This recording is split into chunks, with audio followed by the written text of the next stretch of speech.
சீசிங் ராஜா encounter செய்யப்பட்ட நிலையில் அவரது உறவினர்கள் மற்றும் நெருக்கமானவர்கள் தொடர்புடைய இடங்களில் சோதனை நடைபெறுவதாக தகவல் வெளியாகியிருக்கிறது.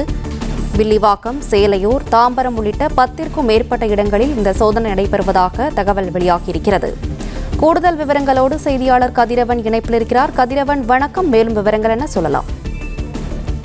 சென்னையில 6 கொலை உட்பட 39 வழக்குகளில் தொடர்புடைய பிரபல ரவுடி சீசிங் ராஜா என்கவுண்டரில் சுட்டு கொல்லப்பட்டார். வேளச்சேரியில் பார் உரிமையாளர் ஆனந்தன் என்பவரும் ஆகஸ்ட் மாதம் துப்பாக்கி முனையில் பணம் கேட்டு மிரட்டியதாக இவர் மீது வழக்கு பதிவு செய்த நிலையில் தனிப்படை போலீசார் அவரை கைது செய்து அழைத்து வரும்போது போலீசார் பிடியிருந்து தப்பியதாக சொல்லி சுட்டுக் கொல்லப்பட்டார். கடந்த செப்டம்பர் மாதம் இந்த என்கவுண்டர் ஆனது நடைபெற்றது. இந்த நிலையில்தான் அவர் தொடர்புடைய இடங்கள்ல 10க்கும் மேற்பட்ட இடங்கள்ல காவல்துறையினரும் வருவாய்த்துறையினரும் இணைந்து தற்போது சோதனையில் ஈடுபட்டு வருகிறார்கள். குறிப்பாக சீசிங் ராஜாவோடு கூட்டாளிகளாக இருந்தவர்கள் மற்றும் உறவினர்கள் தொடர்புடைய இடங்கள்ல காவல்துறையினர் மற்றும் வருவாய்த்துறையினர் சேர்ந்து இந்த சோதனைகளில் ஈடுபட்டு வருகிறார்கள். வில்லிவாக்கம், சேலையூர், தாம்பரம் உள்ளிட்ட 10க்கும் மேற்பட்ட இடங்கள்ல இந்த சோதனையானது நடத்தப்படுகிறது.